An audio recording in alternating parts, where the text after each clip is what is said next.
space, the final frontier. These are the voyages of the YouTube show Tuesday Night Trek. Its mission: to catalog every piece of Star Trek media, to keep alive the spirit of Gene Roddenberry, to boldly go where no YouTube show has gone before. Hello and welcome to the Star Wars Guys YouTube channel where the Force is family. Once again, wearing the uniform again, I am Captain Paul, joined of course by Crit and Phil McCracken, who says that today's word is apple for some reason. You're going to have to explain Very important that to us. I have a word of the day. Okay. But anyways, though, we are finally back with Tuesday Night Trek. We have taken about a month and a half, 2-month break because we were all getting burned out. But we are back, and rather than picking up where we left off with Deep Space Nine, don't worry, we'll get to that eventually. We're going to start tonight with Star Trek Generations.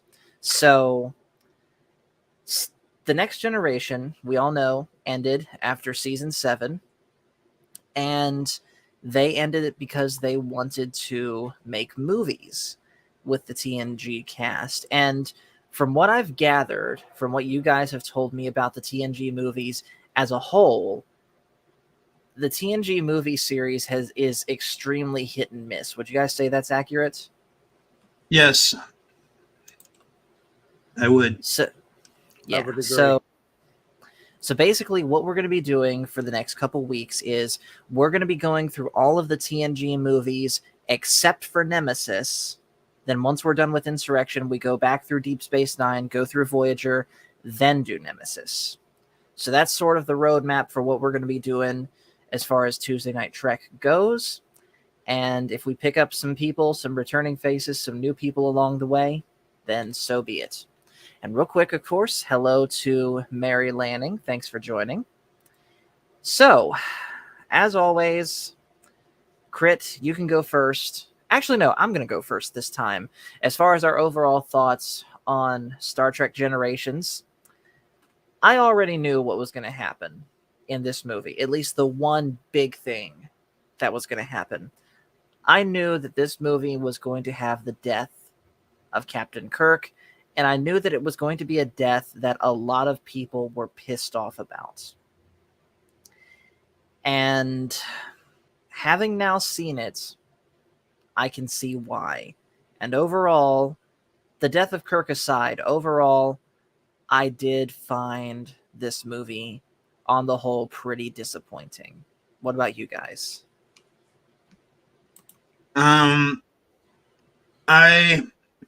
I think there was so much crammed into it that it was trying to be a Kirk movie at the beginning, but then it went back to being a TNG special with a bigger budget and worse lighting, I would say. Yes. And although the acting was good still, and then back to this weird climax. I think if they were going to do the whole Nexus thing, they should have did that at the very beginning of the movie. Because I would have rather had been interested if they were in the Nexus longer than, 15 minutes? Had to have been. Yeah, and then Picard and Kirk go on an adventure or whatever instead of just a weak final battle with railings and canyons. Yes. Phil, what about you? In a lot of ways, I have similar feelings like Crit. This is agreed. It's a Star Trek Captain Kirk movie in the beginning, but then it reverts to TNG. Then a semi-craziness towards the storyline of just Picard and Kirk. So, yeah. It's an okay movie, but it has like 3 separate directions it's going into. So, Yeah. that's how I feel about this movie. All right. So, like I said, I've been I've been doing my movie and TV show reviews much differently lately, so I'm not going to do a beat by beat of this movie, frankly, because I would bore you to death because, again, it's your standard TNG episode. But we are going to hit on some of the bigger points and talk about why the story for a movie was pretty lackluster. So first off, you guys already said it. We have a segment with Captain Kirk, Scotty, and Chekhov in the beginning as they're introduced to the Enterprise B. And that was a pretty nice moment. And then, of course, Captain Kirk has to save the Enterprise B from disaster when the Nexus wave comes through and he's presumed dead. All of that was great. And it was great to also see that at the helm of this new Enterprise B was the daughter of Sulu. And I like that little bit of connection there. But then it switches again, like you said, Crit, to just a high-budget TNG episode with worse lighting. And I'm going to go one further and say worse lighting and kind of confused costume design, because half the crew you see wearing the traditional Next Generation uniform like I am, and yet the other half are wearing the Deep Space Nine / Voyager uniforms. And I can't help but wonder why, within the universe that would be. Why not just have everyone wearing the same uniform? When did Voyager start? I want to say in the late 90s. I'm going to look it up for sure. I don't hold me to this, but I'm gonna make a guess. 95, 96, maybe late 95. 95. You were correct. And then this came out a month before, 2 months before the premiere of Voyager. So it was probably at this time that they were trying to show that they were transitioning to new uniforms, Starfleet. Mm-hmm. But it's weird because Picard goes from a DS9 Voyager outfit back to his regular TNG outfit several times in the movie. Yeah. And it was kind of annoying me. And just as a side note, I get it, this is personal preference, but I'm still going to say it. The Deep Space Nine Voyager uniforms, at least to me, were a downgrade from this uniform. I love this uniform much better. Gets changed again. It does get changed again. I know, and I've seen it, and it's better than, the Voyager uniform, as I call it. Where it's gray on the shoulders and the colors right here. That's a little bit better, but to me, this particular uniform is up, like it's tied with the original series uniform as far as which one's my favorite. Deep Space Nine, not to jump off it real quick, they also go to that. You'll see it in the next TNG movies, all gray with the color underneath. I've seen that. Yeah. I'm not a fan of the gray or the partial gray, but I am a fan of the Deep Space Nine uniform. Okay. The TNG uniform I didn't get, but it's neither here nor there. It's just preference. Mm-hmm. So basically, this Nexus wave that I mentioned, I guess you could say this Nexus is like, I don't even know how to describe it. I want to say it's like it's an alternate reality that literally gives you whatever you want. And that's where Kirk had been trapped for 78 years since, he was declared killed in action aboard the Enterprise B. And there is this one man by the name of Soren. Real quick, Mary Lanning says it is the ribbon. Thank you. There's this one man by the name of Soren who is of the same species that Guinan is. He's an Elorian. And he's trying to get back to the Nexus because when you're in the Nexus, you are at the most content state you'll ever be. And the moment that you leave the Nexus, you'll never forget it. Guinan even says, I've been in the Nexus before, and there's always a part of me that wants to go back. So basically, Soren, whose plan initially worked, you could say he's still in the Nexus when they go out of it, but it's a different reality. It's a different timeline. Apparently, the way to understand it is anybody, once you're in the Nexus, a part of you stays there, even if you get out. That's why when we see Guinan in there, and she already been out, but there's a part of her that's still in the Nexus. Mm-hmm. So even if Picard leaves and Kirk leaves and the evil doctor, I can forget his name, Soren left, there's still a part of them still there. You know. Yes.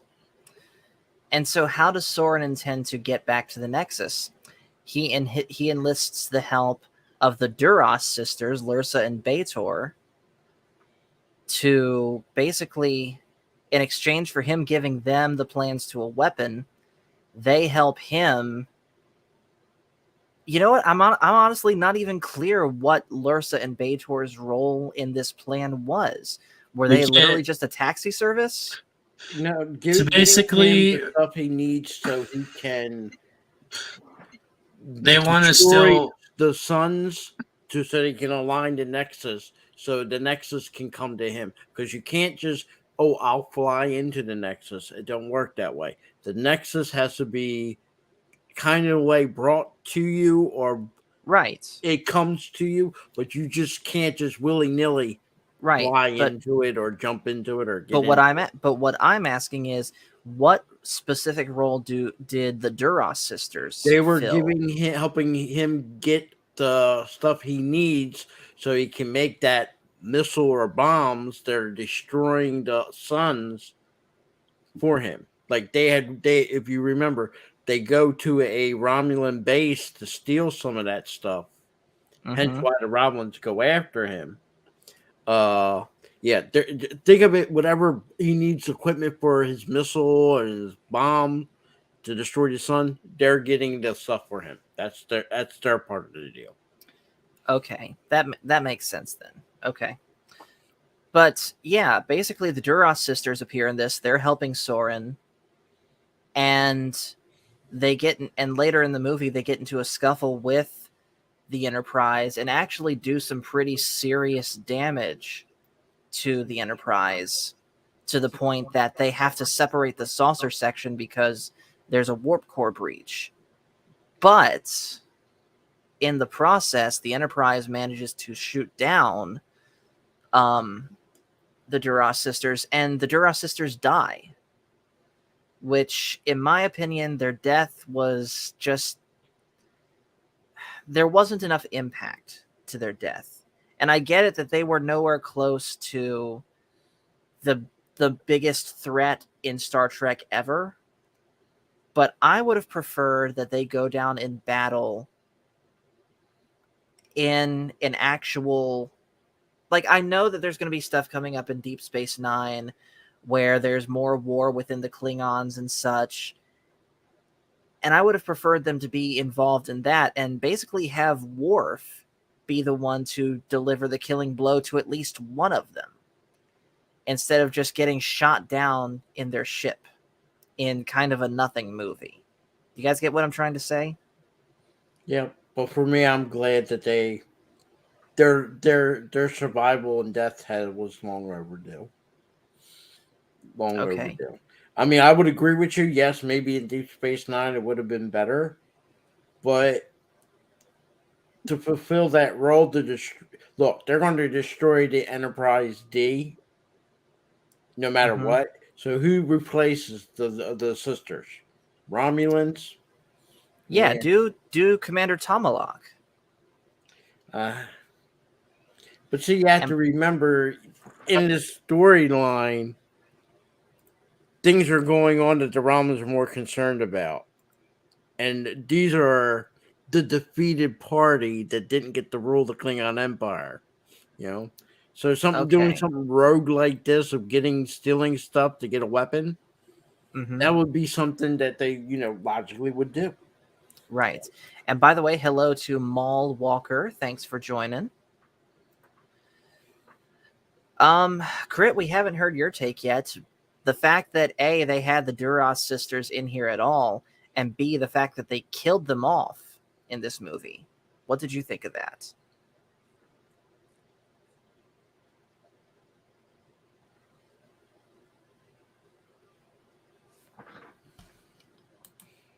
Crit?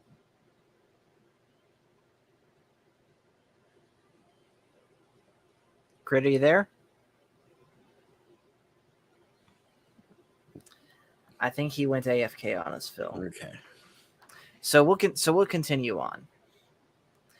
Another thing, though, one of the things that I did like about, well, actually, I'm kind of torn on this one. I like it, but at the same time, I could see where it probably would have been better served to do this later in the movie series, is that they give Data an emotion chip, and about halfway through the movie, it gets damaged and fused to his brain, so it can't be removed. So he has to learn to control his emotions. That in itself is a great plot point, and would have, you said it, Crit, been a great basis for an entire TNG episode. But here in this movie, it just feels like just one more thing that's tacked on to a movie with, as Crit said, that tried to cram in too much. What do you think, Phil? I think being there at the time, and I hope people understand, there's a lot of tagging off going on. Mm-hmm. And remember, TNG has ended. They're now focusing on making them the movies, which logically meant the original cast of Star Trek, they're done. So this movie was supposed to be a tag. Okay. Kind of similar like with Star TNG did with Deep Space Nine. That was the tag off. Right. That's why you have Picard. You'll get a tag again with Deep Space Nine and Voyager. Okay. And you constantly see that there's always a tag off. You have to remember at this time you had two groups in the Star Trek fandom, the original and the TNG. There's a lot of people that were, I know people talk divide. There was a divide. You were in three camps. You liked TOS but didn't like TNG. You like TNG but don't like the original. Or you were a third group that liked both. Right. Okay. And real quick, Mary Lanning in the chat says, "Oh yeah, he acts strange with the chip. Data has a cat named Spots." Yes, he had the cat. He had the cat pretty much from season 4 onward of TNG. If you also notice, it seemed like they were still tying up loose ends for the TNG cast. Right. There is, and we voiced our opinions before on this, and I'll say it. There is a lot of contradictions. TNG, especially, I'll say it, Picard. Again, it gets mentioned. There was a Picard at Trafalgar. I'm sorry, people. Picard's French. He wouldn't have been fighting under Nelson, who's British. He would be fighting on the French side. Yeah, you can say "shut up, Phil," but it is fact. No Frenchman is ever or had ever going to acknowledge Nelson, just as much as us Americans will never acknowledge Cornwall, General Cornwall, the British. Sorry, Mhm. just it's opposite sides. To have an American saying, "Okay, yeah, put him in any other uniform, fighting on the other side." No, not American no more. Right. It, So, it, Crit, it- you're back, right? he's made Yeah, it. He I've survived. been here. He's Okay, yellow shirted. If you notice there, he's yellow I shirted. noticed. But did you hear what I asked you earlier, Crit, about your thoughts on the fact that they killed off the Duras sisters in this movie? Oh, well, they need to go. They were in. I don't even think I liked them in. What was it? Uh, DS9. Hmm. They should have died, I think, in TNG. But they During need. during Uh, Redemption, you could say. yeah,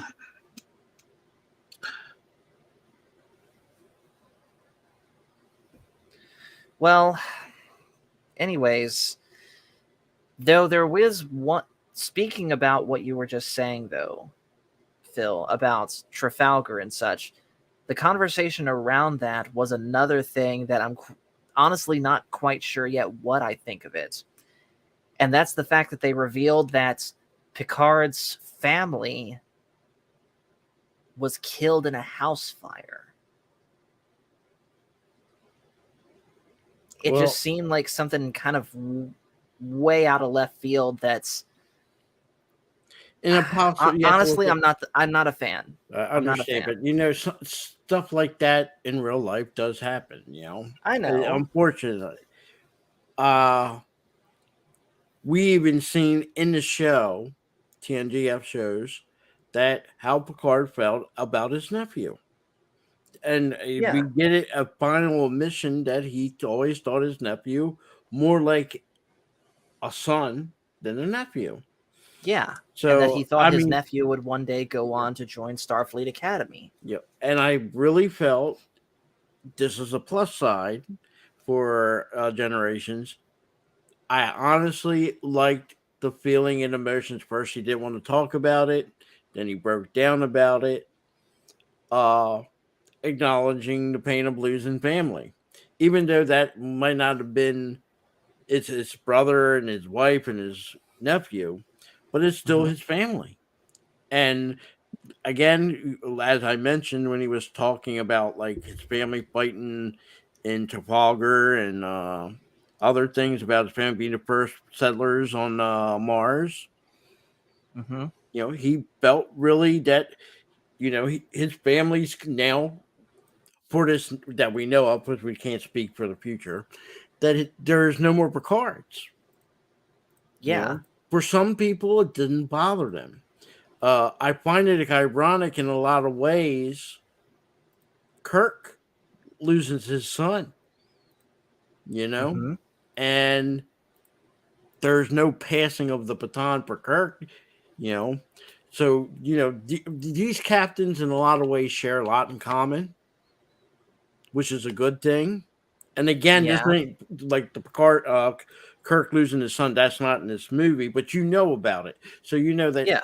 when they talk about captains and doing these things, you Hello, by the way, understand it. to Nerdporial, who says Picard gains a son in season 3 of Picard. We really have to spoil. Why do we spoil? Why? Why? By the way, Nerdporial, I just DM'd you the link to join us if you want to. But yeah, uh, you know, I'll stick to the movie. I won't go outside it yet. But at this time, Picard doesn't have any extended family. Hmm. But then again, don't forget, he always said that Starfleet was his family too. So even Kirk, Yeah, that is true. Starfleet is his family. You know, so Yeah, but I don't know. It just, I think overall, because this movie did feel like just a glorified TNG episode with a movie uh, budget and worse lighting. well, I I just, also think that they were tying up too many loose ends, particularly with Kirk. they had to put an end to the original series. Hence, Kirk has to go. They're trying to now pass the baton to TNG and go in the future for other movies. It's too much passing of the baton, you know. Yeah. And like I said, you go like we were saying before, it almost feels like 3 movies or 3 TV shows wrapped up in one movie. Yeah, it does. You know, and And here's another thing that bothered me too. I was glad they got demise- rid of the Enterprise D. What? Yes, I don't like the Why? Enterprise D. I'm a fan of the E and the F. I'm sorry, I like them as better ships. You know, Okay. D just didn't do it for me. You know, I'll I mean, concede that as someone that has not yet seen, at least on the inside, what the E looks like. But I love the Enterprise D. Some may consider this heresy, but honestly, I like the Enterprise D both inside and out more than I like the original series ship, and certainly more than I like the retrofit.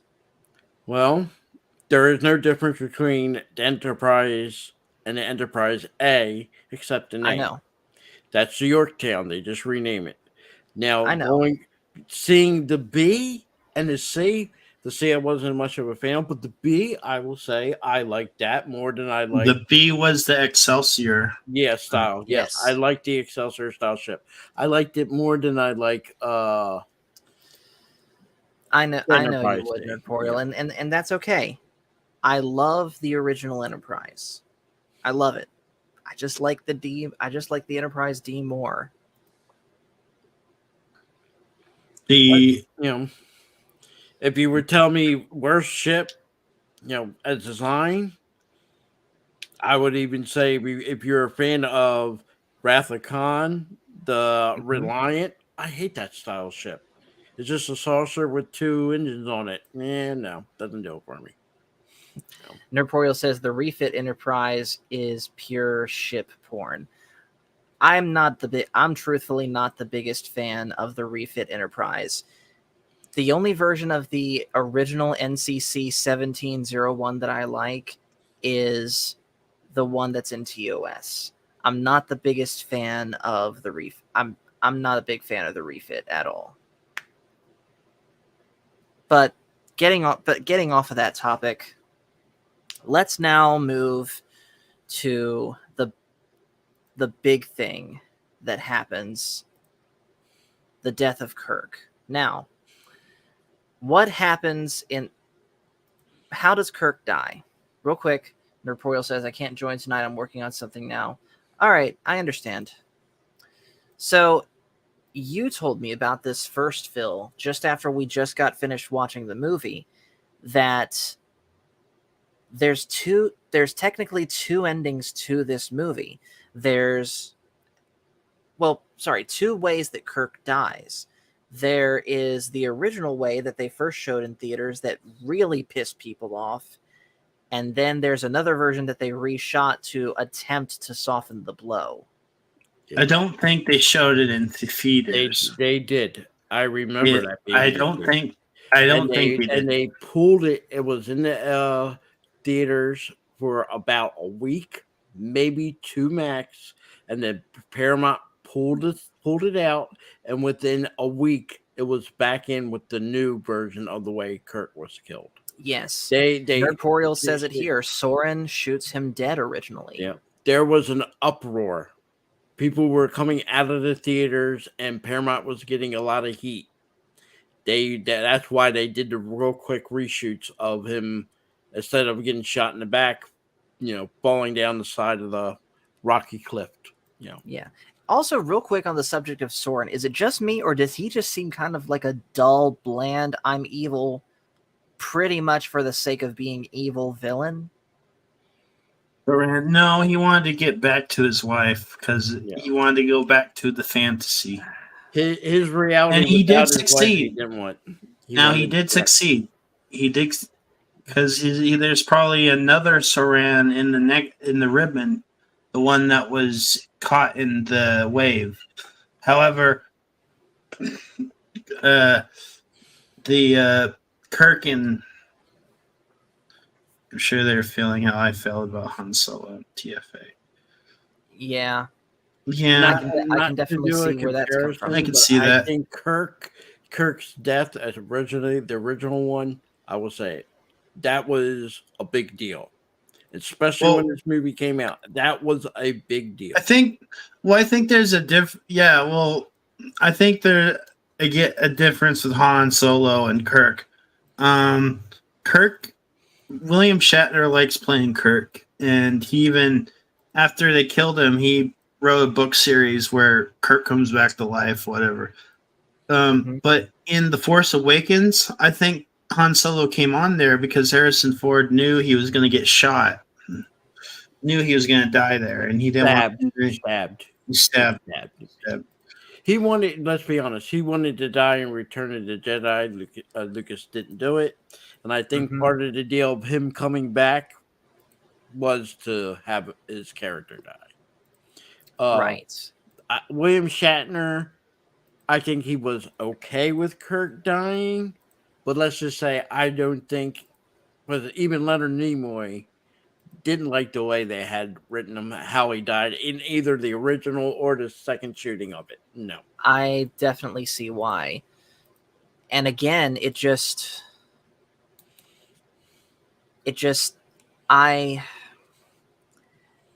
there was no impact to it. Like, maybe it's just because I knew it was coming, but it just felt kind of flat to me. It kind of just dies. Don't you feel that it was cheap that, okay, Kirk dies and they bury him and leave him there? Here's a hero of the galaxy, and more importantly, the Federation. They're not going to take him back to Earth. Well, actually, no. What if Picard didn't mention Kirk dying to the crew? That would be even worse. Well, no. I think the fact that Kirk was, dead in the sense he died heroically. I don't know. Yeah, I would go with hello to the legendary Tron. I would go there with Crit because the death of him trying to save the people in the beginning, that death was more a Kirk style honorable way to go than either two ending versions that we got. If they would have Kirk died that way, I would have been fine with it. Never went back there again. Yeah. I think I get what you're saying though, Crits. To all of Starfleet, Kirk was already dead. So why say, oh no, he wasn't dead this whole time, but he is dead now? Basically, he's already dead. Why change that? Is that what you're trying to say, Crits? Yeah, basically. Okay. I want to address what Nerdporial is saying in the chat here. He says, Dr. Soren wants to live in the Nexus and will do anything to get back in and will sacrifice anything and anyone to escape back to. Losing his family to the Borg is just too darn painful, so I don't consider Saran a villain. He's just another antagonist for the reasons stated.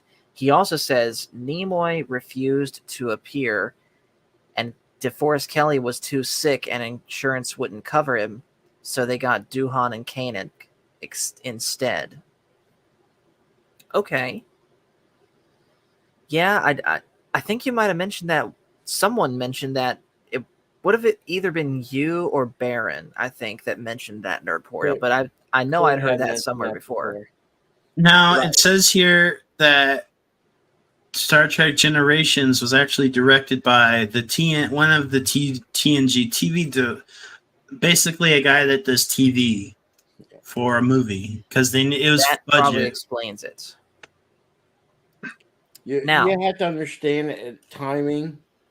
There was already plans, not at the final season of TNG, but the previous season. How many seasons of TNG? Is there 6 or 7? 7. He directed. 6, the plan was already in place to not do any more original TOSs and to start doing TNG movies. So this whole thing came about within a year, or And this was the same director of yesterday's Enterprise that directed Generations. And honestly, I feel like he flopped on this one because I yesterday's remember Enterprise is interviews great. from the TNG cast, especially LeVar Burton and Mr. Dorn, Hmm. saying great disappointment. They didn't have any contact with William Shatner. Their characters never meet him, never talk to him, nothing. Yeah, and you know And what? that was a big hype because at least uh, Leonard Nimoy with Spock had two episodes that interacted with the crew of TNG. Uh-huh. The guy who played Scotty got a whole episode to play with Yeah. within TNG, and even the very first episode you got what's his name? The guy who plays Dr. Dr. McCoy. McCoy. He's talking to Riker. So No, he's there not is, talking to Data. yeah, and there's a history of them interacting. You got the biggest one of TOS. You got Captain Kirk. Why couldn't they been like, okay, let's say in this hypothetical, Kirk gets stuck on a planet with not Kirk, but Picard with the Doctor, and the Enterprise has to go save Captain Picard before that he blows up the sun to make the Nexus come to him, and Captain Kirk's there. And Captain Kirk has to be the one to fight the Doron sisters to get the Enterprise there. And all of that, I'm just going to cut you there for a second, Phil. All of that to transition to our last talking point of the night, just the overall missed opportunities that there was. And to me, that was the biggest thing that disappointed me. And I'm sure many others about this show that I never got to see Kirk on the bridge of the Enterprise D. Like, I was seriously expecting it. I honestly expected Kirk to be in the movie throughout the whole thing and have there be a scene where, like, say it's the scene where Picard is trapped on Viridian 2. Have Kirk be on the bridge while Picard is down there. Have Kirk, kind of clash with the rest of the crew because they're not quite used to his style of leadership, because we've said that, Kirk and Picard are opposites of each other. And then have Kirk die somehow else. And that didn't happen. They saved all the Kirk with Picard to the end, and it's just him and Picard on the planet together. Like you said, no interactions with Picard and Riker, no interactions, especially with Picard and Kirk and Worf. I would have loved to see that, given how Kirk openly hates all Klingons for what they did to his son.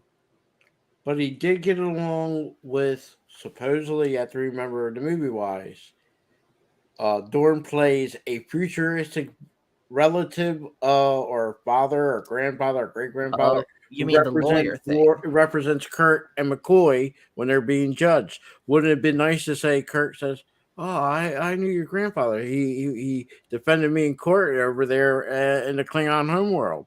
Exactly. That would have been cool. That would have been cool. Nerporial saying a couple things in the chat. He's saying, I think they should not have included Kirk in anything the original series. They should have just let them alone and allowed the send-off from 6 to stick. I definitely tend to agree with that one. Well, it's kind of a passing of the baton in a way. Yeah.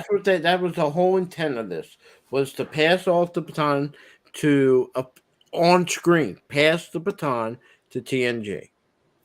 Nerpoil says they also should have never killed Kirk and never killed off Picard's family. Kirk and Riker would have been an interesting pairing.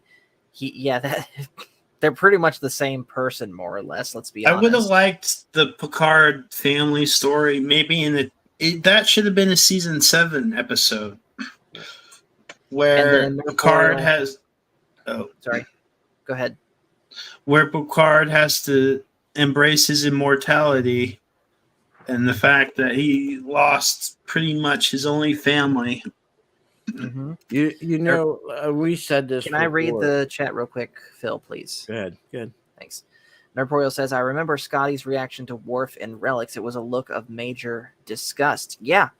So, and then he also says, Six already managed to pass the torch, where Kirk's final monologue literally mentions the TNG crew. Well, So what were you going to I say? was going to say that we talked before, and this should have been maybe a 3-part TV series of TNG as opposed to an actual movie. They could have done a lot more. They could have been. I don't think the baton should have been passed in a movie. If they were going to do it like the way we got it, it would have been better off in a TV setting as opposed to a movie. If they And didn't we want to already include had none that. of the TOS, they should have made this a pure TNG movie. And the thing is, we've already had the passing of the torch 3 different times in the TNG show. We had McCoy telling Data, you've got to find ship here with a great name. Treat her right and she'll always take you home. We had Spock basically passing on the torch to Data as the next logical character in Star Trek. And we had Scotty, passing on the torch to Geordi. So we've had that already. We didn't need to have it again on the movie screen. Well, you have to remember, it's economic. More economic here. Kirk pulls people, William Shatner pulls people into the movie theater. Captain Kirk. No matter what they did or how they did it, Kirk got people in the movie theater for this because this was the last thing. The hype for it. Plus, what better way to start off TNG movies, which we later find out my preference weren't that great. But what better way than to have Kirk in the very first TNG movie? I hate that you're right. I don't want to be right. It's just that I know. It's not. I think this was done more financial than it was to please the fans, and you have to remember there's still risk. If there was no Captain Kirk in this, and this was a purely TNG, you're still taking a risk because doesn't necessarily going to transfer great into movies on TV on movie screen. Yeah. Having somebody there like a Kirk, but it was a big deal. The captains, Kirk and Picard, that was a big deal. Mm-hmm. And real quick, Nerdporial says McCoy was there to pass the torch in Farpoint. Exactly. And then he says, gotta go. Great discussion. Even if Phil is present, live long and prosper. See you later, man. Fear me. And yes, please. I would like to see what you have to show me, Mary. But anyways, this next thing I want to mention, and this isn't necessarily a missed opportunity, but it is something that just did not do well. How dark the lighting is on board the Enterprise. This is because the cinematographer John Alonzo did the lighting. And I know everyone complains about New Trek these days being dark, especially in the Picard show. Did they get the idea for that from this movie? I don't know. Like I was tired of how dimly lit the Enterprise sets were. It was actually annoying me. And when you watch the other TNG movies, when there's not like emergencies or red alert going on, the lighting is good. The lighting is like the TV series where it's the lights are on. Why aren't the lights on? Why is everything dim?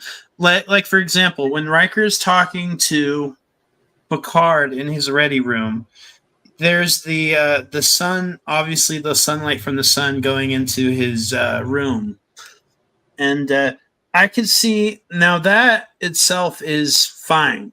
But then when Riker leaves the room, you can clearly see that he's going into a very, very dark.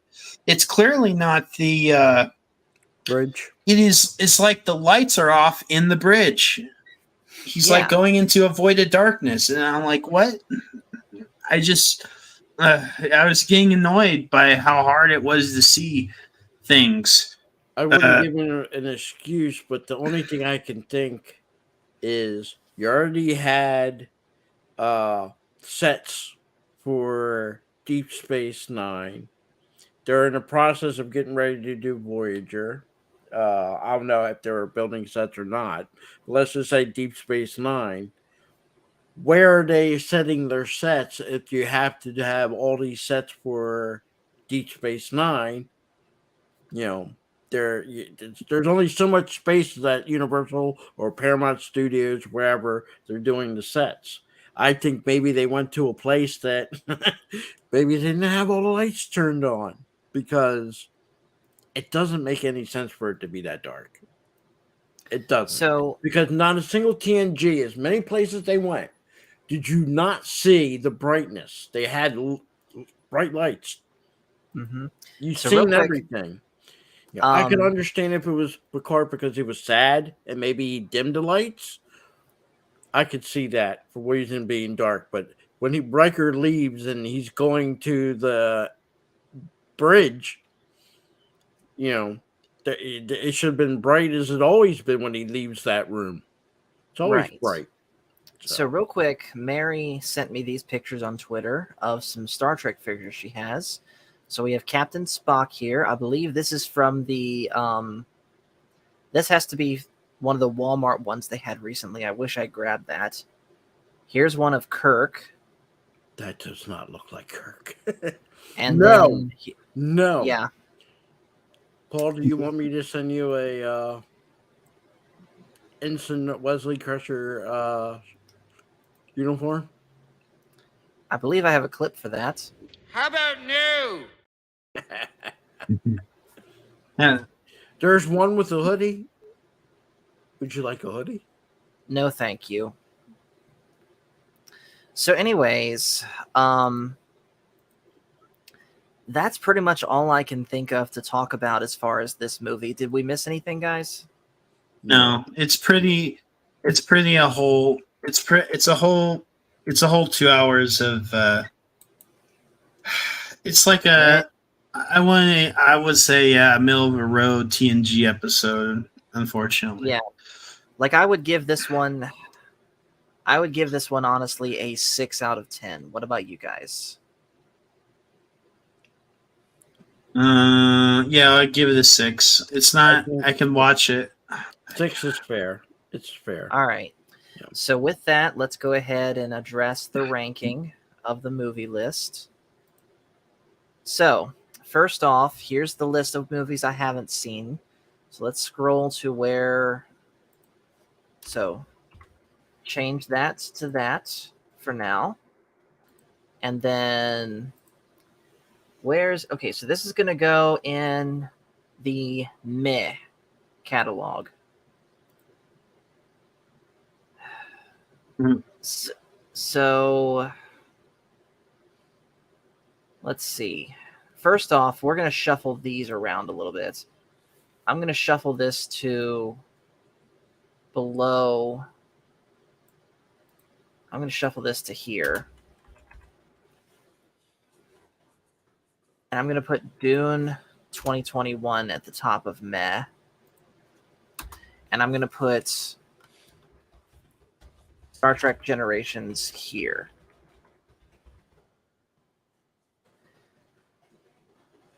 So what do you guys think? Solid ranking? Yes. Okay. Fair. Also, Michael, if you ever watch this stream, look at where I ranked this movie. Are you sure you want to walk into this? Yes, he does.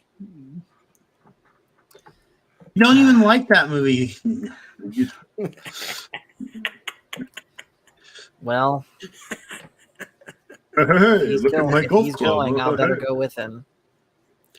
So, But yeah, I'm not. Will Wow. you So pull they, off this poison arrow?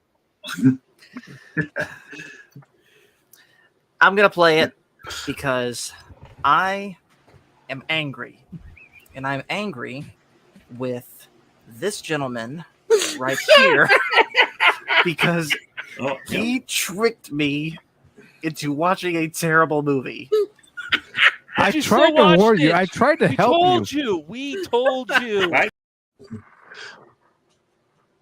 So with that, we're gonna go ahead and bring tonight's stream to a close. Next week, we're talking about First Contact, and I have high hopes for that movie. So, with that, guys, Crit, anything coming up for you?